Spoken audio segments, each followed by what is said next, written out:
Jako że nowym partnerem mojego kanału jest aplikacja eToro, no to teraz dzięki temu, że otworzysz konto z dedykowanego linku promocyjnego, otrzymasz kurs inwestowania od podstaw.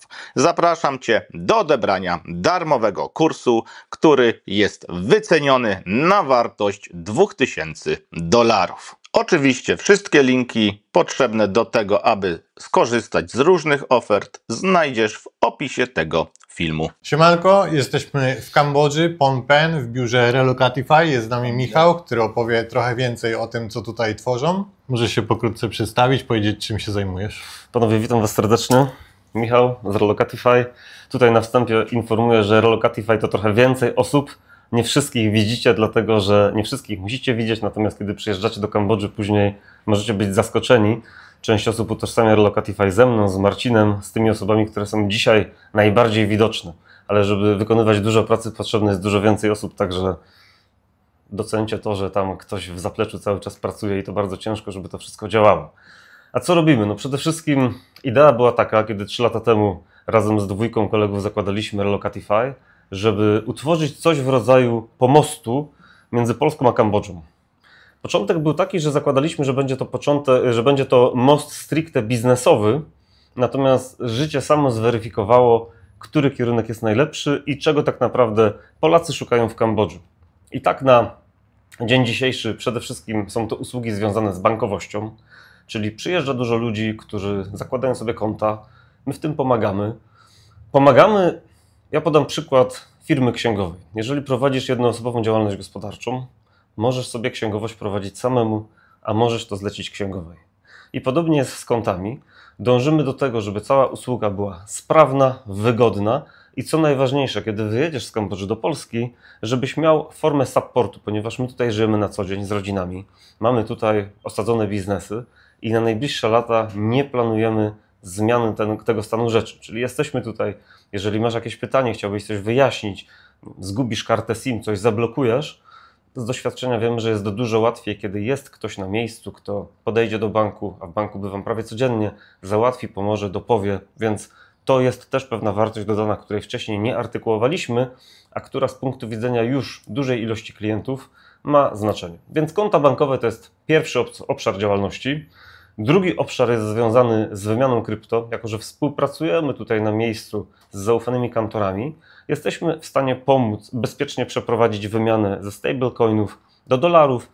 Te dolary lądują na Waszym koncie dolarowym, ponieważ Kambodża jest jedynym krajem w Azji Południowo-Wschodniej, w której mamy dwie waluty. Mamy riela kambodżańskiego i amerykańskiego dolara. Więc wszystkie rozliczenia mogą być prowadzone w dolarze amerykańskim. I trzeci obszar naszej działalności to są nieruchomości, gdzie w Phnom Penh jesteśmy agentem, gdzie w Phnom Penh pokazujemy wybrane nieruchomości premium, natomiast na wyspie Korong, czyli najbardziej gorącej, najbardziej rozwiniętej wyspie turystycznej, tutaj mówiąc gorącej mam na myśli, cała uwaga dzisiaj Kambodży jest skupiona właśnie na wyspę Korong. I na tej wyspie, poza tym, że jesteśmy obecni od wielu lat w hotelarstwie, dodatkowo prowadzimy własne projekty w postaci willi, które budujemy, sprzedajemy też projekty naszych klientów zaprzyjaźnionych, także występujemy w różnych rolach i myślę, że to też warto dobrze zrozumieć, żeby wiedzieć, z czym możecie się do nas zwrócić i w czym nasza obecność w Kambodży może być dla Was pomocna. Wycofaliśmy się na chwilę obecną z przeprowadzania researchy biznesowych, ponieważ wcześniej przyjeżdżało trochę osób, które miało zapytanie: słuchajcie, chciałbym robić to, chciałbym robić tamto. To z naszej perspektywy jest trudny kawałek chleba, dlatego że często przyjeżdżają ludzie, którzy mają bardzo dobre pomysły, duże doświadczenie, ale nie mają tego kontekstu azjatyckiego. I to sprawia, że nawet bardzo dobre pomysły, kiedy nie zderzy się ich z lokalnymi realiami, po prostu to wymaga innego podejścia, więc na ten moment researchy biznesowych nie prowadzimy. Natomiast wszyscy, którzy tworzą zespół Relocatify, prowadzą tutaj inne biznesy. Inne biznesy, które nie są punktem istotnym dla tej rozmowy, ale wspominam o nich dlatego, ponieważ jesteśmy świetnie zorientowani w khmerskiej społeczności. Mamy tutaj bardzo wielu znajomych. Do mnie bardzo często zgłaszali się w przeszłości Polacy, to był jeden z powodów w ogóle powstania naszej firmy, którzy mówili: Michał, Ty znasz wielu Khmerów, gdzie mogę to załatwić? Od kogo kupić, żeby mieć, nie wiem, dobrą cenę? W większości sektorów biznesowych mamy znajomych, z wieloma z nich współpracujemy, mamy też jakieś firmy z Khmerami, Także to, że nie prowadzimy researchu, to jedno, ale mamy feedback od klientów, że jesteśmy skarbnicą wiedzy, jeżeli chodzi o to, gdzie, co, od kogo, ponieważ sam należę od wielu lat do różnego rodzaju grup biznesowych, do rodzaju loż biznesowych, które tutaj są i myślę, że w każdym sektorze biznesu jesteśmy w stanie Wam wskazać osobę, która jest zaufana do tego, żeby porozmawiać, osobę, która w swojej dziedzinie jest autorytetem, dużo znaczy i to sprawia, że jeszcze zanim założyliśmy Relocatify, trafiało do nas dużo osób właśnie z pytaniem: o słuchajcie, mieszkacie już kilka lat w Kambodży, czy wiecie z kim porozmawiać, gdzie to załatwić, kto zajmuje się, nie wiem, kto hoduje ten owoc, kto produkuje ten materiał. W tym kiedyś pomagaliśmy, dzisiaj mówię, nie afiszujemy się z tym, ale myślę, że jesteśmy w Kambodży bardzo dobrze zorientowani. Jesteśmy tutaj grupą Polaków, jedną z tych, która jest dłużej. Większość osób obecnych w Kambodży przyjechała po nas i to doświadczenie po prostu nie da się go zbudować od tak. Trzeba swoje przejść, odpowiednią ilość spotkań z Khmerami, odpowiednią ilość relacji. Trzeba było niektóre z tych relacji sprawdzić, zweryfikować. Także dzisiaj ja w Kambodży jestem za chwilę już 8. rok. Niektóre osoby w naszym zespole, jak Adam z Wyspy, leci mu 13. rok. Także ten czas procentuje i to też jest element, o którym warto myśleć, kiedy rozważacie współpracę z nami, przyjazd do Kambodży, bądź naszą najnowszą usługę, która polega na tym, że jesteśmy w stanie pomóc Wam w założeniu konta bankowego w licencjonowanym banku w Kambodży w pełni zdalnie, bez przyjeżdżania do Kambodży. Także to takie krótkie podsumowanie, które myślę, że wyjaśnia wszystko, czym my się tutaj zajmujemy. Również bardzo kompleksowa obsługa. Z tego, jak ogarniacie tutaj rzeczy, widać, że macie w tym doświadczenie. Już nie jesteśmy, powiedzmy, pierwszymi klientami. Nawet na samym wlocie do Kambodży mieliśmy małe spięcie na lotnisku, co bardzo szybko dało się rozwiązać. Ogólnie chodziło o imigrację i załatwienie wizy biznesowej i też wielu ludziom wydaje się, że jeśli przyjadą sami, to ogarną sobie to sami. Ja akurat mam często takie doświadczenie, że jeśli mam takich ludzi jak tutaj Michał, który ogarnia takie rzeczy, no to warto skorzystać z tego typu usług, bo macie, tak jak już on wspomniał, support dotyczący pewnych rzeczy. I po prostu my zderzyliśmy się z pewną barierą, której sami byśmy nie przeskoczyli. Oczywiście tam też była trochę wina po naszej stronie, bo nie zrobiliśmy tego online, ale wszystko przeszło sprawnie i tam do 20 minut praktycznie problem został rozwiązany i zostały nam przyznane wizy biznesowe, które oczywiście tutaj otwierają drzwi do innych rzeczy. Czyli to jest tak trochę jak ze znajomościami. Podobnie jak w Chinach. W Chinach też musisz mieć znajomości, znać lokalnych ludzi, żeby pewne rzeczy załatwić. No i tutaj też się to sprawdza. Zresztą kultura, która jest w Kambodży, czerpie bardzo dużo z kultury chińskiej i jednym z takich najczęstszych obszarów, gdzie dochodzi do zderzenia tej naszej europejskości z kulturą, która jest w Kambodży, to jest kwestia twarzy. W Kambodży budujesz swoje imię i mimo, że kiedy przyjeżdżasz tutaj jako osoba z Europy, jako biały tak zwany, jak to mówimy tutaj w slangu, masz to imię wysoko zbudowane już na starcie, to później musisz je utrzymać i rozwinąć. I jeżeli robisz coś konsekwentnie, to Khmerowie to dostrzegają. Jeżeli jesteś wiarygodny, jeżeli dowozisz swoich obietnic i współprac z Khmerami, to z czasem spotykasz się z ich zaufaniem i kiedy zadzwonisz i potrzeba coś załatwić, oni tobie chętnie pomogą. Kiedyś tak też było w Polsce, nie? Wszystko na słowo, a dzisiaj jak nie masz papieru na potwierdzenie czegoś, chociaż czasami nawet masz, to i tak zostaje to niedowiezione i potem gonisz za kimś. Tu też zauważyłem, że ci ludzie są mega słowni. Dobrze, może wróćmy do spraw biznesowych. Powiedziałeś o zakładaniu konta. Czy mógłbyś trochę rozwinąć kwestię finansową? Jak to wygląda? Bo wiemy, że banki w Kambodży używają sieci blockchain. Bankowość w Kambodży, kiedy przyjechałem, nie była zbytnio nowoczesna. Przelewy wewnętrzne były sporym utrudnieniem i było bardzo dużo firm, które zajmowały się przekazywaniem pieniędzy wewnątrz w Kambodży. Oczywiście to były drogie usługi i ta sytuacja wymusiła wprowadzenie nowoczesnego systemu. Kambodża zamówiła kilka lat temu Bakong, czyli bankowość oparta jest na blockchainie, który nazywa się Bakong. I system ten jest tak dobry, że jest stopniowo wdrażany w sąsiednich państwach ASEANu. Założenie jest takie, żebyście we większości części Azji Południowo-Wschodniej mogli płacić w ramach tego Bakongu. Powstaje Bakong turystyczny. Tutaj można by mówić wiele, ale jeżeli jesteście zainteresowani samym Bakongiem, odsyłam do internetu, gdzie znajdziecie więcej informacji.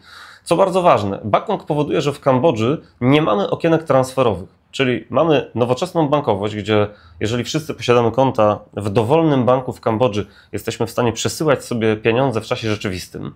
Możemy przesyłać tak dolary, jak i riele. I przesył następuje w czasie rzeczywistym, czyli jeżeli ja wyślę Michałowi, to Michał praktycznie w sekundę otrzymuje środki. Możemy wysyłać po QR. Dodatkowo nie ma okienek transferowych, jest jedna niekończąca się sesja transferowa, czyli 7 dni w tygodniu, 24 godziny na dobę możecie przesyłać pieniądze, nie kosztuje to nic więcej i te środki od razu pojawiają się na koncie osoby, do której wysyłacie. To z takiego codziennego życia jest dużym ułatwieniem. Cała bankowość śmiga też na mobilu, dlatego że w Kambodży nie każdy ma komputer. Phnom Penh jest najbardziej rozwiniętym miastem, a cała Kambodża ma strukturę dosyć mocno stolicocentryczną. To znaczy, że tutaj jest najwięcej biznesu, najwięcej pracy i największy rozwój. Ale Kambodża ma 17 milionów mieszkańców i sporo z nich mieszka daleko na prowincji. Mało ludzi ma dostęp do komputera, wszyscy mają telefony, więc bankowość jest na telefonie, jest w mobilu, jest bardzo dobrze rozwinięta, jest bardzo prosta i intuicyjna, ponieważ UX, który tworzy bankowość w Kambodży, bardzo zwraca uwagę na to, żeby minimalizować barierę technologiczną i żeby wejście i korzystanie z tej technologii było tak możliwe, jak to się tylko da. Dlatego całe funkcjonowanie tej bankowości, sposób w jaki robimy przelewy, w sposób w jaki rejestrujemy, jest mocno uproszczony w stosunku do tego, co znacie na przykład z Polski. A jak wyglądają zabezpieczenia takiego konta? Czy jest możliwa blokada na przykład przez bank lub przez państwo, jeśli założę takie konto? Czy rozdzielamy dwie rzeczy, rozdzielamy możliwość od prawdopodobieństwa, że coś nastąpi. Tak? Możliwe oczywiście jest, ponieważ każdy system bankowy stwarza taką możliwość, nie wiem, na przykład dla Narodowego Banku w Kambodży, żeby kontrolować konta, które są w bankach. Natomiast w praktyce jesteśmy blisko związani z niektórymi bankami. Na przykład w przypadku banku CCU na wyłączność oferujemy asystę przy zakładaniu konta online i nie spotkaliśmy się z blokadą konta. Blokadę konta mógłbyś uzyskać wtedy, kiedy konsekwentnie na przykład słałbyś na to konto pieniądze albo robiłbyś przelewy z tego konta i na jakiekolwiek pytanie ze strony banku byś konsekwentnie nie odpowiadał. To uważam, że trzeba sobie mocno zapracować na to, żeby mieć zablokowane konto. Nie spotkaliśmy się z taką sytuacją. Spotkaliśmy się z sytuacją, że klient, który jednego dnia, nie wiem, dnia pierwszego założył konto, dnia drugiego wpłacił na to konto większą kwotę pieniędzy, został zapytany przez bank, skąd są te pieniądze. On odpowiedział, że ma te pieniądze, ponieważ jest bogaty z domu i bank uznał tę argumentację. Także znowu, to nie jest tak, że w Kambodży nie ma procedur AML-owych na przykład. Te procedury są, tylko sposób, w jaki one są respektowane, jest trochę odwrócenie ról, czyli to, z czym mamy do czynienia na dzisiaj w Polsce, w Europie, gdzie ty jako klient banku musisz się ze wszystkiego tłumaczyć i jest domniemanie, udowodnij źródło pochodzenia pieniędzy, udowodnij, na co te pieniądze chcesz wypłacić. Tutaj tak nie ma. Ty przychodzisz do banku, bank cieszy się, że zaufałeś akurat temu konkretnemu podmiotowi i nie traktuje cię z góry jako osobę podejrzaną. To myślę, że jest taka istotna różnica, która przekłada się na całą współpracę z bankiem, że czujesz się w tym banku nie jak na przesłuchaniu, tylko jak klient, z którego bank jest zadowolony, że właśnie wybrał ten konkretny bank. Często w Polsce jest tak, czy w europejskich bankach, że właśnie dopytują o różne rzeczy i znam takie przypadki, gdzie było ciężko nawet właśnie doprowadzić do odblokowania danego konta, czy do wskazania, skąd pochodzą środki, bo po podaniu jednej informacji bank pytał o kolejne, o kolejne, o kolejne. Często to dzieje się w fintechach, zresztą nie chcę wymieniać nazwy, ale pewnie wiecie, o jaki fintech chodzi, dość mocno popularny. Oni w sumie mogą tak pytać, że dojdziemy do tego, że skąd mieliście pieniądze na komunię. Tak to trochę wygląda, więc fajnym rozwiązaniem jest tutaj to, że takie rzeczy się tutaj nie dzieją. Zobaczymy też, jak to z czasem będzie, bo pewnie czym bardziej się to rozwinie, tym większe kontrole tutaj mogą się pojawiać, ale póki co jest swobodnie i można z tego korzystać. Nie wiem, może masz jakieś dane związane z tym i możesz się tutaj pochwalić, ile takich rachunków na przykład zakładacie dziennie, tygodniowo, rocznie, jak to wygląda, żeby po prostu przedstawić, bo część ludzi się boi na przykład takiej opcji. Część ludzi pyta, po co mi taki rachunek? A tutaj możemy wskazać, że ten rachunek jest po prostu furtką, czymś dodatkowym, co uchroni cię na przykład właśnie przed blokadami w Europie i w razie jakiejś patowej sytuacji po prostu masz dostęp do swoich środków, które są po drugiej stronie globu, więc po prostu takie trochę dane, czy chętnie ludzie z tego korzystają, jak to wygląda? Odpowiem, najpierw zacznę od końcówki tego, co powiedziałeś, czyli sporo osób traktuje właśnie naszych klientów, osób, które przyjeżdżają do Kambodży, konto w Kambodży niekoniecznie po to, żeby od razu wrzucić tutaj bardzo dużą kwotę pieniędzy, tylko mogą trzymać sobie pieniądze na przykład w stablecoinach i doładowywać na bieżąco wtedy, kiedy potrzebują, czyli poprzez sieć kantorów czy poprzez kanał bankowy następuje sprzedaż stablecoina, ten zamieniony stablecoin na dolara ląduje na ich koncie dolarowym, oni płacą kartami Visa, Mastercard, UnionPay, kiedy kończą im się środki, znowu doładowują. Także jakby sporo klientów zauważyliśmy, że stara się niwelować to ryzyko, no bo jednak są na drugim końcu świata, nie znają tutaj realiów. Mi łatwiej jest ocenić stabilność systemu, kiedy w nim żyję. Kiedy przyjeżdża się do nowego miejsca, potrzeba na pewno więcej czasu, żeby takie zaufanie zdobyć. Co do liczb, no o liczbach oczywiście nie mogę powiedzieć, natomiast mogę powiedzieć tak, że z kwartału na kwartał odnotowujemy wzrost zainteresowania. Przyjeżdża więcej ludzi, widzą to czasami nasi klienci, którzy ze względu na to, że działamy w pewnym cyklu i okienkach i musimy się spotkać rano, widzą po prostu tłok w biurze, więc klientów jest sporo. To jest też taka specyfika, że każdy inaczej sobie interpretuje, czy chce o tym mówić, czy chce, żeby to pozostało jego tajemnicą. Większość klientów nie chce się tym chwalić i mamy sytuację, w którym sporo osób, być może także osób, które nas oglądają, już są naszymi klientami, a zwyczajnie zachowują to dla siebie i pozostaje to gdzieś w sferze naszej umowy dżentelmeńskiej, że o tym nie rozmawiamy. Także liczby są dobre. Myślę, że rozwijamy firmę w sposób regularny. Pojawiamy się też w Polsce i około 1,5 roku temu zdecydowaliśmy się na to właśnie, żeby latać regularnie do Polski na eventy, ponieważ chcemy pokazać, że biznes i serwis, który tutaj prowadzimy we wszystkich obszarach, czy to w obszarach bankowości, czy kwestiach związanych z krypto, czy nieruchomościach, jest transparentny, stabilny, rozwijający się. Dlatego latamy do Polski, żeby to pokazać, firmujemy to własnymi twarzami i no, biznes się rozwija. Natomiast nie mogę mówić o liczbach, ponieważ ta część jest poufna. Ogólnie pieniądz lubi ciszę, a też takie dobre powiedzenie, to już też słyszeliście nieraz z kryptowalut czy z innych opcji finansowych, że no nie trzyma się wszystkich jajek w jednym koszyku i tutaj, jeżeli chodzi o konto bankowe w Kambodży, no to mamy zdywersyfikowany koszyk i część tych jajek zamiast trzymać wszystko na przykład w Europie czy w jakichś innych krajach, jeśli posiadacie konta, bo to nie tylko ludzie, którzy mają konta w Polsce czy w Niemczech czy w Europie szukają takiej dywersyfikacji, mogą część środków właśnie zdywersyfikować tutaj. Z tego, co chłopaki mówią, no to jest to wszystko bezpieczne, jest to wszystko do sprawdzenia, ale tak jak już było wspomniane, część osób będzie potrzebować więcej czasu, żeby nabrać właśnie tego zaufania, a część osób od razu zaufa i po prostu będzie też miało w razie czego wsparcie tutaj od firmy Relocatify. Ja też mogę dodać od siebie, że obserwujemy takie zjawisko, że osoby, które na przykład zakładają konto online, są bardziej, może nie sceptyczne, ale bardziej jest to sposób taki wybadania, jak to działa, czy ta karta przyjdzie, tak? Zaczynają korzystać, dokonują pierwszej płatności w sklepie, mówią, o fajnie, to działa, tak? Później te osoby, które przylatują do Kambodży, do czego zawsze namawiam, ponieważ wtedy, kiedy przylecicie, możecie sobie lepszy obraz zbudować i bez względu na to, czy będziecie fanami Kambodży, tak jak my, czy będziecie do tej Kambodży podchodzić sceptycznie, to zobaczycie, jak ta bankowość wygląda, tak? Że te banki funkcjonują, istnieją, że to wszystko śmiga. Co więcej, że jest sporo rozwiązań, których my nie mamy w Polsce. To zauważyłem, że u osób, które przylatują, to nastawienie i zaufanie do systemu bankowego w Kambodży dużo szybciej wzrasta. Tak? My nie promujemy na przykład lokat, nie zajmujemy się pośrednictwem. Wiem natomiast od naszych klientów, że część z nich decyduje się na posiadanie jakichś depozytów, ponieważ te depozyty są stosunkowo dobrze oprocentowane. Mówimy tutaj na dzień dzisiejszy 6%, 6,5% w skali roku, więc są też klienci, którzy to zaufanie mają jeszcze większe, ale to już nie jest obszar naszej działalności. Tutaj musicie pamiętać, że my nie jesteśmy bankiem, my zajmujemy się asystowaniem na pewnym etapie, natomiast później macie kontakt z bankierem, to znowu nie każdy bank daje taką możliwość. W W taki sposób konstruujemy naszą ofertę, żebyście byli i klientem dużego banku, kiedy przyjedziecie, i klientem mniejszego banku, ale takiego banku, w którym jest dużo bliższa relacja banku, bankiera z klientem.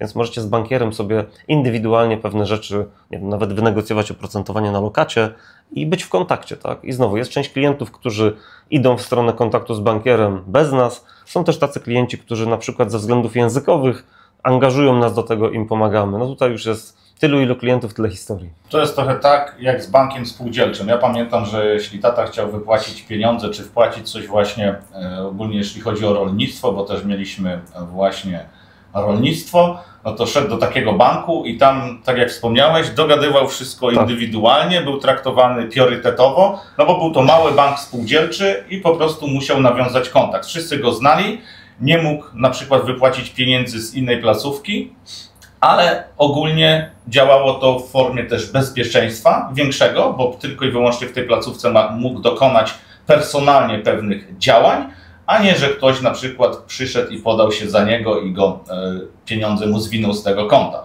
Możemy też teraz jeszcze zadać pytanie kolejne, bo tak jak my tutaj wspomnieliśmy, ogarniamy sobie różne rzeczy w Kambodży poprzez to, że jesteśmy tutaj fizycznie, ale też wiele osób, wydaje mi się, będzie zainteresowane taką opcją w formie zdalnej. I czy byś mógł więcej powiedzieć na ten temat, jak to wygląda zdalnie i czym się to różni? Założenie konta tutaj fizycznie, zdalnie, jakie one mają ograniczenia w stosunku do siebie, co możemy zyskać, a co na przykład stracić, jeśli na przykład nie przyjedziemy do Kambodży. Ja też znam dużo osób, co właśnie założyło te konto głównie zdalnie. Wynika to na przykład z braku możliwości pojawienia się akurat tutaj w Kambodży, czy po prostu, tak jak wspomniał tutaj Michał, z założenia konta tylko po to, żeby sprawdzić, jak to działa.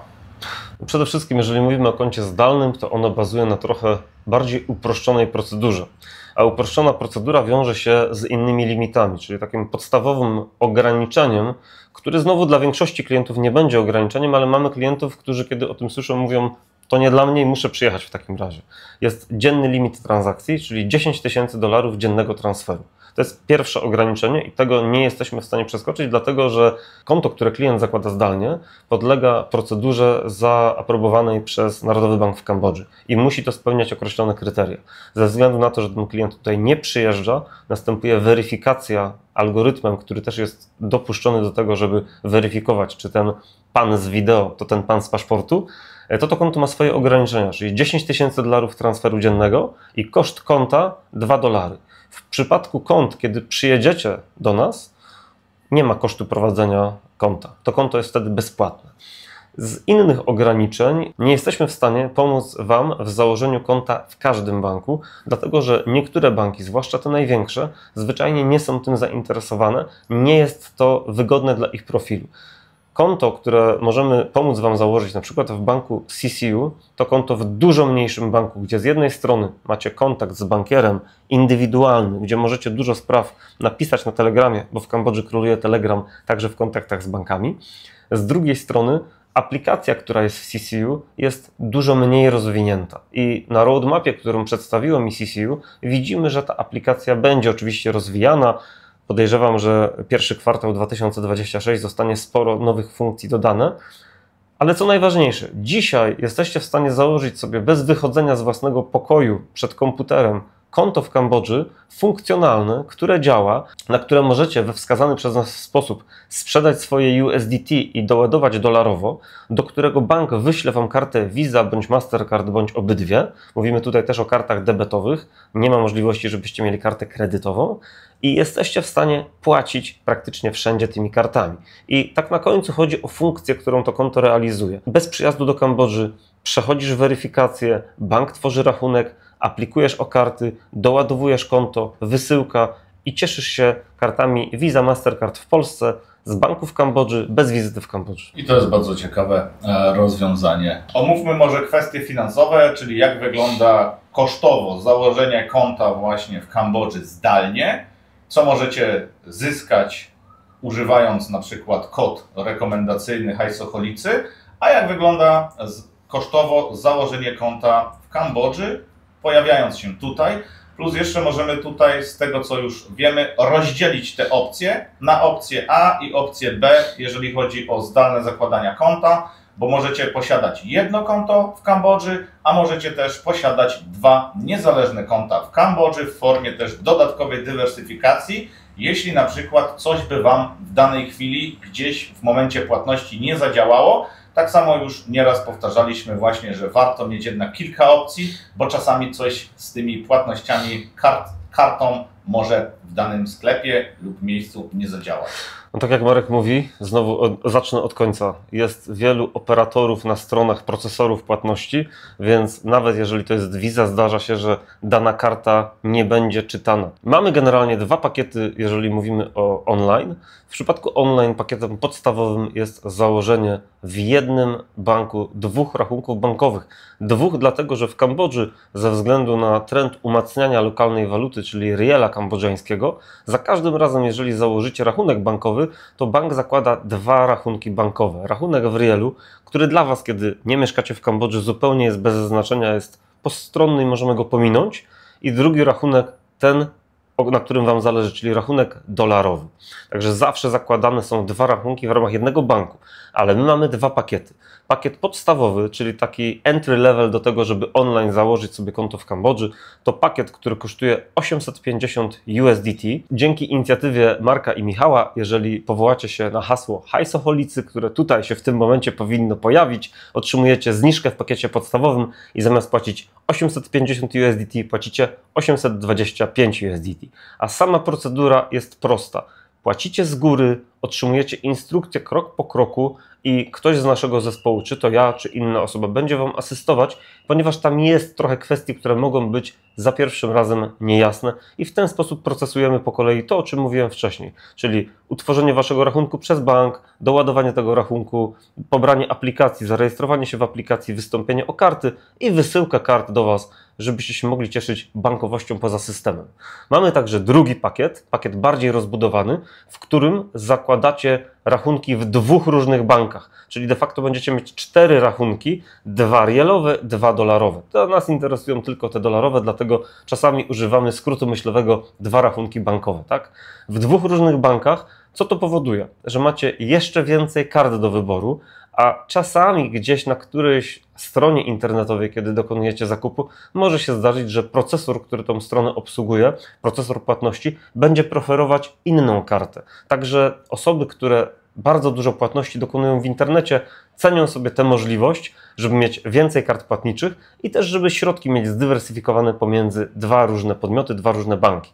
Taki pakiet kosztuje 1150 USDT, a jeżeli znowu powołacie się na Hajsoholicy, cena zostanie zredukowana o 50 USDT, czyli będzie to koszt 1100 USDT. Super, także mamy tutaj jakieś benefity, dzięki właśnie temu, że tutaj się zjawiliśmy. Tak samo jak rozmawialiśmy z Adamem z You&Me, jeśli pojedziecie na wakacje, też załatwiliśmy kod zniżkowy, także gdzie się nie zjawicie, jeśli podacie kod Hajsoholicy i gdzie możemy coś takiego uzyskać, po prostu działamy, żeby było win-win.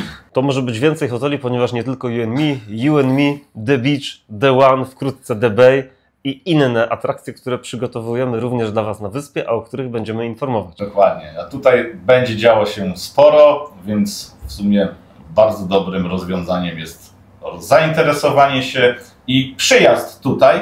I może też wspomnisz o tym, jak wygląda taki proces założenia konta i ile to kosztuje, jak ktoś na przykład zjawi się tutaj fizycznie. To jest najlepsza opcja, jeżeli macie czas, bo zakładam, że macie środki na to, żeby przyjechać, więc bardziej jest to kwestia dostępności. Ciężko jest do Kambodży przylecieć na 2-3 noce, ponieważ będziecie wtedy bardzo zmęczeni, zarówno tutaj, jak i po powrocie. Mamy 5 godzin w czasie letnim, 6 godzin różnicy w czasie zimowym i to sprawia, że mi czasami zdarza się lecieć do Polski na kilka dni. Jest to dosyć wyczerpujące. Więc opcja przyjazdowa jest dobrą opcją wtedy, kiedy macie ten przysłowiowy tydzień wolnego bądź tydzień plus. Przylatujecie do Kambodży, 2-3 dni robocze. My jesteśmy w stanie pomóc Wam założyć to czasem nawet w 1 dzień roboczy, ale ze względu na to, że nie kontrolujemy pewnych procesów, takich jak na przykład otrzymanie wizy 6-miesięcznej, która jest wymagana, 6-miesięczna wiza biznesowa z Immigration, 2 do 3 dni roboczych to jest bezpieczny czas, pod którym my się możemy podpisać, że to dowieziemy. Co bardzo ważne, wcześniej musicie się do nas odezwać, ponieważ w Kambodży mamy bardzo dużą ilość public holidays, dni wolnych, kiedy nic nie załatwimy w banku. Więc zanim kupicie bilety, a będziecie chcieli z naszą pomocą otwierać rachunki bankowe w Kambodży, odezwijcie się, sprawdzimy i zrobimy tak, żeby to miało ręce i nogi. A sam pakiet, ja mówię klientom, że to jest więcej za mniej, dlatego że koszt takiej usługi, kiedy przyjedziecie, to $770 bądź USDT. W ramach tego macie też 6-miesięczną wizę biznesową, którą pomagamy Wam uzyskać w trybie ekspresowym, która sprawia, że z punktu widzenia Kambodży jesteście traktowani jak rezydent. Pomagamy Wam wtedy założyć rachunki w 2 różnych bankach i jeden z tych banków to bank, w którym nie jesteście w stanie założyć konta online. Więc dostajecie bankowość w bardzo mocno zróżnicowanych bankach. Jeden to lider rynku, a drugi to dużo mniejszy bank, ale nastawiony na klienta zamożnego, gdzie jest bardzo bliski kontakt między klientem a bankierem. W ten sposób wierzymy, że macie kompleksową usługę bankową. Sami takie pakiety mamy, sami z takiego setupu korzystamy i uważam, że jeżeli możecie przyjechać, jeżeli macie czas, jeżeli chcecie to zrobić razem z nami, zapraszam do tego, żeby przyjeżdżać, ponieważ w tej wersji zyskacie coś, czego nie jesteśmy w stanie Wam dostarczyć w wersji online. Wasz własny pogląd na temat Kambodży i tego, jak działa tutaj bankowość. Kiedy wejdziecie do banku, zobaczycie, wyrobicie sobie własne zdanie, a mniej będziecie bazować na opinii osób trzecich. I także w przypadku pakietu przyjazdowego za $770, jeżeli powołacie się na hasło High Socholicy, które jeszcze raz tutaj powinno się wyświetlić, otrzymujecie zniżkę $20, czyli usługa będzie Was kosztować $750. Można to zrobić w taki sposób, że planujecie sobie wakacje w Kambodży, co oczywiście polecamy, żeby zobaczyć. Ja byłem tutaj 3 lata temu, całkiem inaczej sobie wyobraziłem wtedy Kambodżę. Dzisiaj jestem kolejny raz. Widziałem wyspę, widzę to, co tutaj się dzieje w Phnom Penh.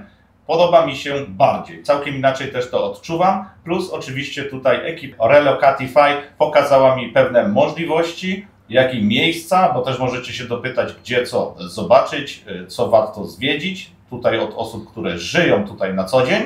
No i po prostu macie też przedstawioną tą Kambodżę w trochę inny sposób. Przy okazji wakacji możecie dokonać pewnych ruchów, które pomogą Wam się zdywersyfikować majątkowo. I chociaż nie jesteśmy biurem turystycznym, to mamy z własnych doświadczeń rozpoznane takie miejscówki, o których na YouTubie w pierwszym rzucie, w pierwszym kontakcie z Kambodżą, jak wpiszecie top 5 miejsc do zobaczenia, po prostu nie traficie na to, a są tutaj piękne miejsca, czy to w górach kardamonowych, czy na wybrzeżu w Kep, które nie są takie oczywiste, a absolutnie polecam, żeby tam pojechać, jeżeli tylko pozwala Wam na to czas. W przypadku osób, które się kontaktują, czasami też dopowiadam, wiedząc na przykład, że ktoś przyjeżdża na 10 dni, czy jest dla niego priorytetem wyspa, czy Siem Reap ze świątyniami Angkor Wat. I tak jak mówiłem, nie jesteśmy biurem podróży, ale żyjąc tutaj i zwiedzając Kambodżę od lewa do prawa, możemy doradzić, co sami chcielibyśmy zobaczyć, mając tą wiedzę, którą mamy, a będąc tutaj pierwszy raz. Dowiedzieliśmy się dość sporo. Pokażemy Wam jeszcze, jak to wygląda w praktyce. Dzięki wielkie za rozmowę. Dzięki. Dzięki, miło było Dzięki. poznać. Do zobaczenia. Do zobaczenia w Polsce.